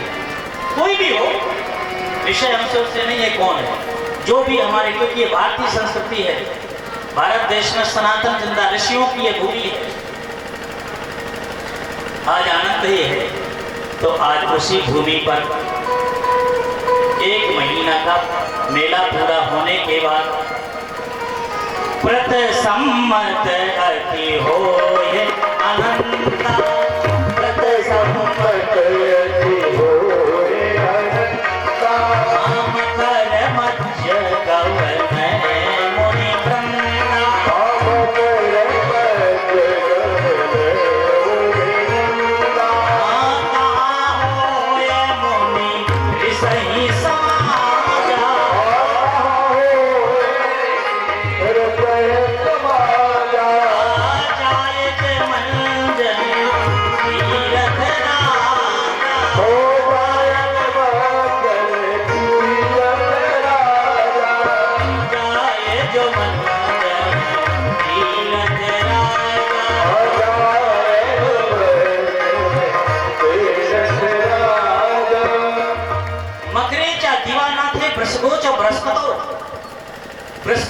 सूर्य के मकर के सूर्य जब विष्णु प्रवेश करते हैं तो यह भव्य कुंभ आयोजन होता है। 1 महीना लगातार सत्संग चलता, ब्रह्म निरूपण, धर्म वर्ण है, तत्व विभाग कहें, भगत भगवंत कहे, संयुक्त ज्ञान मेरा। 1 महीना सत्संग होने के बाद सभी लोग अपने अपने घर को चल दिए। महाराज याज्ञवल्क्य जी भी चल पड़े, पर वहां महात्मा भरद्वाज जी रहते हैं, चरण पकड़ लिए, बूढ़े हैं, मुझे संदेह है। क्या कहत सुमोई लागत भय लाजा, जो न कहो बड़ हो ये अकाजा। कहने में लज्जा लग रही पर ना कहूं तो अकाज हो जाए। क्या कहना चाहते बोलो? बोले राम कवन प्रभु पूछम तो ही, और कहो बुझाए कृपा निधि मोहि। ये राम कौन है? महाराज दशरथ के जो बेटा, एक राम वो है और एक राम को जो भगवान शिव जी, तुम पुन राम राम दिन राति, सादर जपे अनंग राति। जिसको शिव जी रात दिन जपते हैं वो राम अलग है या दोनों एक ही है? जो संसार में रमा हुआ है, रोम रोम में रमा हुआ है वो राम। इन राम का भेद क्या है? राम कवन, क्या ये सब एक हैं या अलग अलग है? एक राम अवधेश कुमारा तनकर चर बदल संसारा, नारी विरह दुर्लयो अपारा भयो रोष रावण मारा। प्रभु सोई राम की अपर को जाहि चपेट परार, सत्य धाम सर्वज्ञ तुम कहो विवेक विचार। आप विवेक पूर्वक कहो कि जैसे मिटे मोह भ्रम भारी, कहो सुजतन विवेक विचारी। जैसे मेरा भ्रम मिटे प्रभु, आप वैसे मुझे समझाओ। भरद्वाज जी बोले, याज्ञवल्क्य जी महाराज बोले, भरद्वाज जी तुम सब जानते हो पर जानबूझ करके प्रश्न कर रहे हो क्योंकि लोगों का कल्याण चाहते हो। लेकिन भरद्वाज जी महाराज ने प्रश्न किया राम कौन है, लेकिन याज्ञवल्क्य जी राम जी के बारे में नहीं बता रहे। शिव चरित्र कहने लगे, शिव जी की कथा शुरू कर दी। अच्छा, आज का अगर कोई श्रोता होता और वो प्रश्न करता महाराज जी हमको राम के बारे में बताओ, और वक्ता शिव जी की कथा सुनाता, तो बोलो बीच में श्रोता टोकता कि नहीं? महाराज मैंने तो राम जी के बारे में पूछा, आप शिव जी की कथा क्यों सुना रहे हो? पर भरद्वाज जी महाराज ने एक बार बीच में टोका नहीं। मानो यह सत्य है कि राम जी को अगर जानना है तो पहले शिव जी को जानना है। बिगर शिव जी के जाने, बिगर शिव जी की कथा समझे, बिगर राम जी को नहीं जान सकते। इसलिए शिव कथा शुरू की।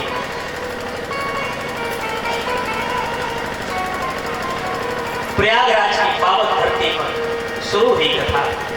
ध्यान देना, आपके गांव में कथा हो रही है और वही कथा भगवान शंकर सुनने के लिए कहां जा रहे हैं?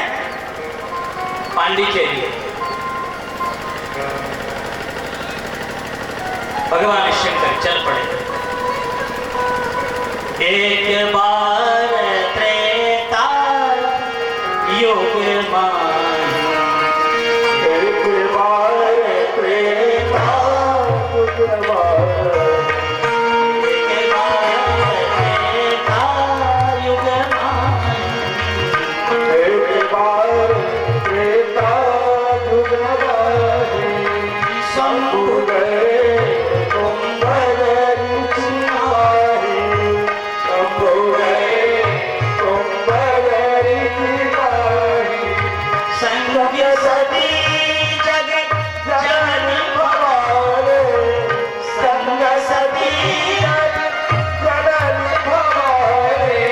ओ पूजे से पकड़े सुरगानी, पूजे से पकड़े सुरगानी, पूजे से पकड़े सुरगानी। एक बार त्रेता युग माही, शंभु गए कुंभज पाई। अच्छा, ध्यान देने की जरूरत है इस प्रसंग को। भगवान शंकर कहाँ रहते हैं? हिमालय, कैलाश। अभी बताए थे ना, कैलाश मानसरोवर भगवान शंकर रहते हैं। और कैलाश मानसरोवर कहाँ है? उत्तर। हिमालय। कुंभज ऋषि कहाँ रहते हैं? दक्षिण पांडिचेरी। अब आप विचार करो, कथा सुनने के लिए उत्तर से दक्षिण भगवान शंकर जा रहे हैं और अकेले में संगी सती। संग में कौन है? जग जननी भवानी। मानो कथा सुनने जाओ तो अकेले नहीं, अपनी भार्या को लेके आओ। अब ये कथा समझना चाहिए जीवन में कि हम अपना घर छोड़ करके पंडाल में नहीं आ पा रहे। आपके बगल में कथा हो रही है और घर छोड़ करके नहीं आ पा रहे हैं। भगवान शंकर इतनी बड़ी यात्रा करके कथा सुनने जा रहे हैं और अकेले नहीं। संग सती जग जननी भवानी, साथ में परम्बा जगदम्बा जा रही है।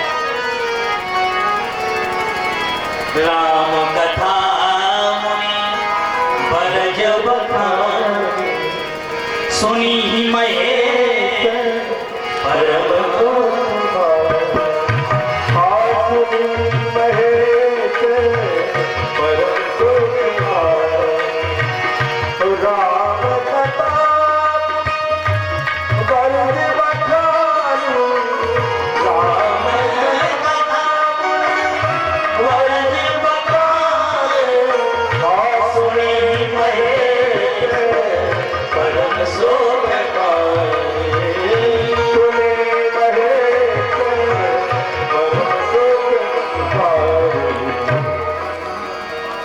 भगवान शंकर गए, ऋषि पूछी हरि भगत स्वाई, कई शंभु अधिकारी पाई। महात्मा ने आसन लगा दी, सम्मान किया। सती जी को लगा, हे भगवान, जौन वक्ता मेरी इतना सम्मान कर रहा श्रोता का, वो वक्ता कथा खाक सुनाएगा क्या? सती नहीं समझ पाए कि महात्मा सरल होते हैं। महात्मा की सरलता को सती जी ने गलत समझ लिया, अज्ञान समझ लिया। पर गोस्वामी तुलसीदास जी कहते हैं, सुनी महेश परम सुख मानी। अच्छा तो भाई सती जी भी तो साथ में गई हैं, तो कथा केवल महेश ने क्यों सुनी? सती जी क्या कर रही प्रश्न था। क्योंकि राम कथा मुनि भरज बखानी, सुनी महेश परम सुख मानी। अच्छा, कथा जो सुनेगा सुख भी उसी को प्राप्त होगा, जो कथा सुनेगा नहीं उसको काय कथा का सुख। तो प्रश्न उठता है कि फिर सती जी क्या कर रही हैं? भगवान शंकर ने कथा सुन ली, सुख भी उनको प्राप्त हो गया, पर सती मैया ने कथा नहीं सुनी थी कहां? बोले वही जो माताएं करती हैं। यहाँ की माताएं नहीं, यहाँ की तो बहुत अच्छी है, मैं बाहर की बात कर रहा हूँ। यहाँ की माताएं बड़ा गौर से कथा सुनी। माताओं का एक स्वभाव होता है कि अगर इनकी सहेली मिल गई, आज की भाषा में फ्रेंड कह लो, तो 50 किलो का वजन भी सर पर रखा होगा तो भी 15-20 मिनट बतिया ही लेंगे। वो वजन समझ में नहीं आएगा, खड़े खड़े बतिया डालेंगे। अच्छा, इनकी कहानियां भी बड़ी विचित्र होती है,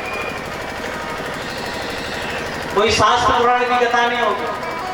आज क्या करें बहन, मेरे पति हमसे गुस्सा गए, एक ही रोटी खा के उठ बैठी। अच्छा, माताएं लास्ट में एक रोटी वो पनफटू बनाती पानी वाली, 5-6 रोटी की एक रोटी। अब वो 5-6 तो खा गई, कितना खाओगे?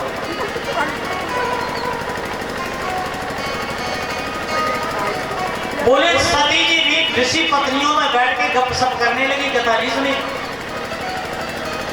भगवान शंकर ने कथा सुनी, इसलिए उनको सुख मिला। सुनी महेश परम सुख मानी। पर गोस्वामी तुलसीदास जी को लगा कि ये मां नहीं हो सकती, ये जगत जननी नहीं हो सकती। तो गोस्वामी जी ने पहले डिग्री लगाई थी सती जी के साथ, संग सती जग जननी भवानी, साथ में कौन कौन है? जगदम्बा, परम्बा, जगदम्बा जा। और जब कथा नहीं सुनी तो सारी डिग्री हटा दी कि मुन सन बेदा मांगे त्रिपुरारी, मुन सन बेदा मांगे त्रिपुरारी, और चले भवन कटकछ कुमारी, चले भवन कटकछ कुमारी, मुन सन बेदा मांगे त्रिपुरारी, मुन सन बेदा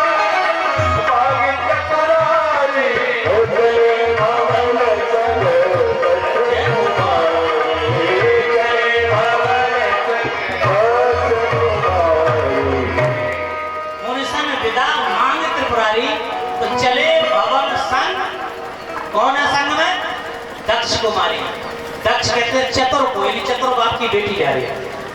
अब ये जगत माता, जगदम्बा, जगत परम्बा सब डिग्री घटा दी। बोले जो कथा नहीं सुनता उसके अंदर इतनी डिग्री कहां से लगा सकते हैं? चंचलता है, लड़कपन है, सारी डिग्री घटा दी। बोले दक्ष की कन्या जा रही, चले वो भवन संग दक्ष कुमारी।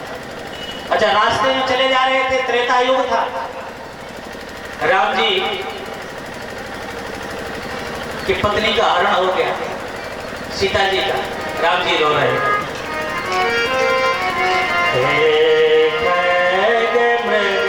हे मधु कर से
राम जी का अवतार हो गया। गुप्त रूप अवतरित रूप गए जान सबको, शंकर पुर अक्षोभ सती न जाने मरण सोई, तुलसी दर्शन लोभ मंडल लोचन लालची। भगवान शंकर ने देखा राम जी रो रहे हैं, यहाँ दो दृश्य दिखाई दिए। तो भगवान शंकर ने दूर से प्रणाम किया, जय सच्चिदानंद जग पावन, और यश कह चले वो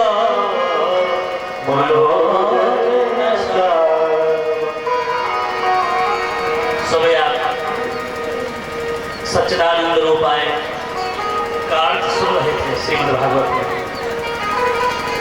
भगवान शंकर राम जी को प्रणाम कैसे करते हैं? जय सच्चिदानंद जग पावन, सच्चित घन आनंद स्वरूप प्रणाम करता है।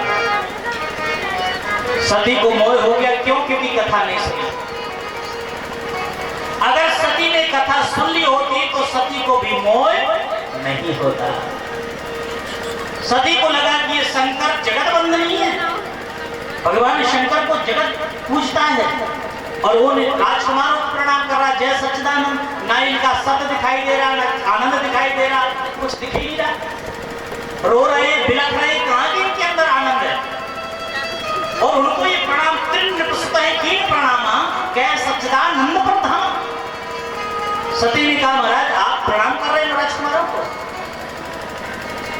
ये भगवान तुलसी है, सच्चिदानंद तुलसी है। अगर विष्णु अवतार लेकर से धरा पर आता तो वो स्त्री को ऐसे खोजते क्या? विष्णु जसुर हित नर तन धारी, सो सर्वज्ञ जथा त्रिपुरार, खोजे सो की यज्ञ बनारी, ज्ञान धाम श्रीपद सुरार। वो ऐसा क्यों खोजेगा?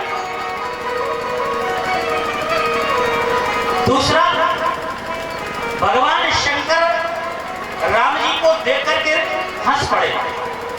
अच्छा, राम जी से भगवान शंकर के 3 रिश्ते हैं। भगवान शंकर राम जी को अपना मित्र भी मानते हैं, भगवान शंकर दास भी मानते हैं राम जी को, और स्वामी भी मानते हैं। अच्छा, 3 रिश्ते हैं। तो जब अगर मित्र मानते हो तो मित्र की पत्नी खो गई, मित्र रो रहा है, तो बोलो मित्र को भी रोना चाहिए कि नहीं? जो ना मित्र तो होए दुखारी, तिन्हें विलोकत पातक भारी, निज दुख गिर समरच कर जाना, मित्र दुखरज मेल सुनाना। तो मित्र दुखी तो मित्र को भी दुखी होना चाहिए, पर भगवान शंकर दुखी नहीं हो रहे, रो रहे, काहे की मित्रता? अगर तुम दास हो तो स्वामी तुम्हारा दुखी हो रहा, तुम हंस रहे, तो दास नहीं हो सकता। और अगर तुम स्वामी हो तो तुम्हारा दास दुखी है, तो स्वामी को भी दुखी होना चाहिए। तीनों रिश्ते में दुखी होना चाहिए। पर भगवान शंकर यहाँ पर राम जी को देख करके हंस पड़े। क्यों से? अब आप ऐसे समझो, जैसे कोई पिक्चर जब बनाई जाती है, पिक्चर, तो उसकी पहले पटकथा लिखी जाती है। पटकथा लिखने के बाद फिर उसमें चयन होता है, हीरो कौन होगा, हीरोइन कौन होगा, नायक कौन होगा, खलनायक कौन होगा, ये फिर पात्रों का चयन होता है। उसके बाद फिर पिक्चर शूट होती है। तो इस रामचरितमानस के रचयिता कौन है? बोलो, रामचरित किसने रची? हाँ तो टाइम बोलो, किसने? इस रामचरितमानस के रचयिता है भगवान शंकर। ये रामचरितमानस अभी की नहीं है। तुम सोचो गोस्वामी तुलसीदास जी ने कलयुग में रच दी है। श्रीमद् भागवत के रचयिता तो व्यास जी हैं, पर रामायण के रचयिता रच महेश जेहि मानस राखा, और पाहि सो समहि सिंहासन भार। इसके रचयिता भगवान शंकर है। तो भगवान शंकर ने जब इस ग्रंथ को लिखा तो ये हुआ कि इसका हीरो कौन बनेगा? तो सबने कहा कि राम जी को हीरो बनाया जाए, और इसमें तो रोने का भी पार्ट आएगा, पत्नी का हरण हो जाएगा तो रोना पड़ेगा। और राम जी को कोई दुख तो है नहीं जीवन में, तो भगवान है, वो रोएंगे काहे? लेकिन जब आज यहाँ पर राम जी को रोते हुए शिव जी ने देखा, तो क्योंकि शिव जी डायरेक्टर हैं, जैसे लीला चलती है और लीला के समय लक्ष्मण शक्ति लग जाती है। लक्ष्मण शक्ति में राम जी रोते हैं, वानर सेना रोती है, सब रोते हैं पर्दा के आगे। पर्दा के पीछे डायरेक्टर बैठा होता है, वो नहीं रोता। वो क्या कहता है, वाह बहुत सुंदर, सुपर हिट जा रहा है, बस थोड़ा बचा है, बहुत अच्छा।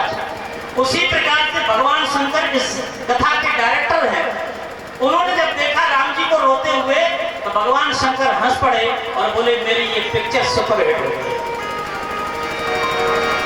इसलिए भगवान शंकर को हंसना पड़ा, पर सती जी को मोह हो गया। भगवान शंकर कहते मोह मत करो, ये कोई साधारण नहीं है। कौन है? कि जास कथा कुंभज ऋषि गाई, जास कथा भगत जास में भोरे सुनाई, भगत जास में भोरे सुनाई।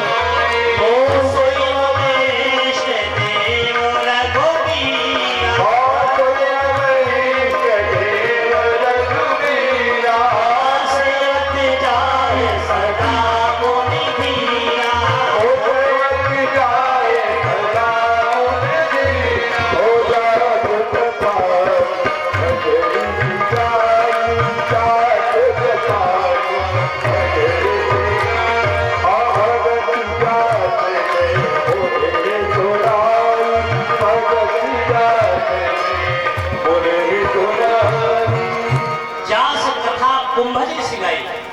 भगत जास में मुनन सुनाई। सोई मम इष्ट देव रघुवीरा, ये मेरे भगवान है, इष्ट देव है। सेवक जाए सदा मुनि धीरा। बड़े बड़े महात्मा विमलात्मा राम जी का ध्यान लगाते। मुनि धीर जोगी सिद्ध संत विमल मन जी ध्यावई कहने ते निगम पुराण आगम जा सकीरत गावई। जिसकी कीर्ति पुराण नेति नेति कह करके गाते हैं कि वही परमात्मा है, वही पारब्रह्म परमात्मा है।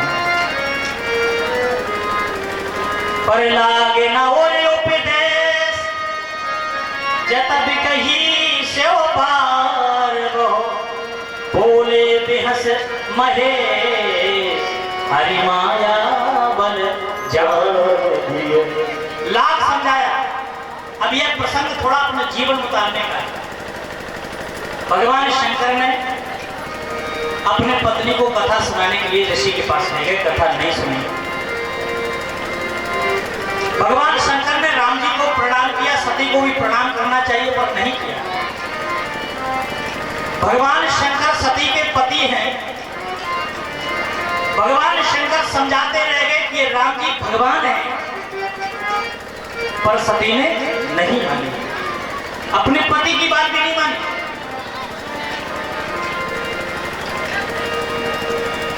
भगवान शंकर विचार करने लगे, माया बड़ी प्रबल है, ये कैसे टलेगी। आज भगवान के शंकर के घर में इस प्रकार की स्थिति बनी। सती यानी उनकी पत्नी उनकी बात नहीं मान रही। हरि माया बल जानिए।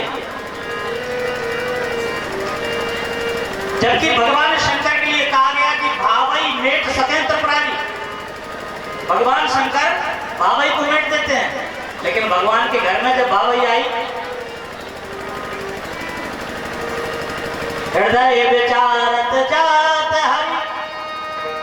आज विचार कर रहे हैं, हरि इच्छा भावई बलवान। और भगवान शंकर के विवाह में हम सब लोग शामिल हो गए, क्योंकि भगवान शंकर का विवाह सबसे विचित्र विवाह है दुनिया का।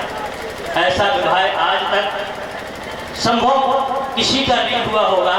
कल आप कथा विवाह की सुनेंगे, क्योंकि इस समय कम है उस हिसाब से, क्योंकि शाम के वक्त 6 बजे के बाद माताओं को घर का भी कार्य करना रहता है। तो गांव देहातों का मामला शहर का होता तो शहर की माताओं का ज़्यादा चिंता नहीं रहता, उनके यहाँ सब हो जाता है। लेकिन ये गांव है और संस्कृति भारत की गांव में देखी जाती है, शहरों को दिखावा रह गया। मेरा एक नया मैंने शुरू किया है, शहर से चलो गांव की ओर। गांव में जो सुख सुविधाएं हैं, जो सुकून है, जो शांति है, एक वो शहरों के अंदर नहीं है। शहरों में प्रदूषण मिल जाएगा, अशांति मिल जाएगी। नहीं 25 साल से इनकी कथाएं चल रही, बड़े विद्वान हैं, पर इतने सरल हैं, इतने सहज हैं कि आप लोग देख ही रहे होंगे, मुझे कहने की आवश्यकता नहीं है। इनकी सहजता ही, सरलता ही यह बता रही कि ये ज्ञानी है। क्योंकि विद्यावान लभते ज्ञानम, जो ज्ञानी होता है, विद्वान होता है, वो नम्र होता है। इसलिए आए आप सभी लोग भगवान के 2 बार नाम का चिंतन करें। इसके बाद आप हरे राम राम राम सीता राम राम हरे राम राम राम सीता राम सीता राम। हरे राम राम राम सीता राम राम। हरे राम राम राम सीता राम राम राम। हरे राम राम राम सीता राम राम। हरे राम राम राम सीता राम।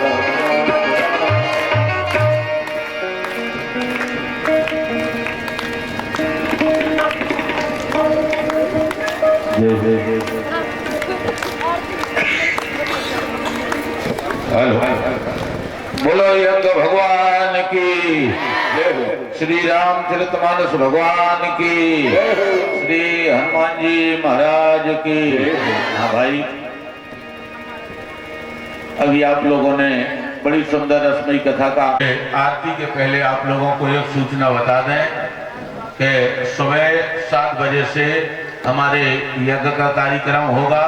जो भी माताएं बहनें कलश रखते थे, अपने अपने कलश की पूजा करने के लिए सुबह यज्ञ भगवान की परिक्रमा लगाएं। और ठीक 7 बजे से 12 बजे तक यज्ञ का कार्यक्रम होगा। कल अग्नि स्थापन, यानी कि बिना कपूर के, बिना किसी माचिस के बिना किसी वस्तु के अग्नि द्वारा प्रज्वलित की जाएगी। आप लोग उस अग्नि मंथन में सम्मिलित अग्नि नारायण भगवान के दर्शन करने के लिए पधारे और ठीक 12 बजे से श्रीमद् भागवत महापुराण की कथा चित्रकूट धाम से पधारे हमारे परम बंदनी प्रातः स्मरणीय परम पूज्य कृपा शंकर जी महाराज ठीक 12 बजे से समय की अवधि में 3 बजे तक और ठीक 3 बजे से काशी से पधारे हुए श्री महंत जी महाराज जी के द्वारा हरि इच्छा तक आप लोगों को रोजाना कथा 24 तारीख को श्रवण करने को मिलेगी। बस आरती और इसके बाद में सब लोग प्रसाद लेकर के जाएंगे। बोलो वृंदावन बिहारी लाल के। ओम जला बलनी निवारक श्री महाधव उच्चारा श्री दान समर्पयामि। आरती श्री रामाय मेरी आरती रामाय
देवाधिवन्दनमो यज्ञेन यज्ञमय जन्त देवास्तानि धर्माणि प्रथमान्यासन्नाथेः नाकं महिमानाथ चन्द्र याः सन्ति देवाः सेवंत काकुल चंपक पाटलाब्जय पुण्याग जात कर वीर रसाल पुष्पै गंगा प्रवाह तुलसी धर्मंजरे वे त्वां पूजयामि जगदीश्वर मे प्रसीदो नाना सुगंध पुष्पाणि यथा कालोद्भवानि पुष्पांजलिर्मया दत्तो ग्रहाण परमेश्वर।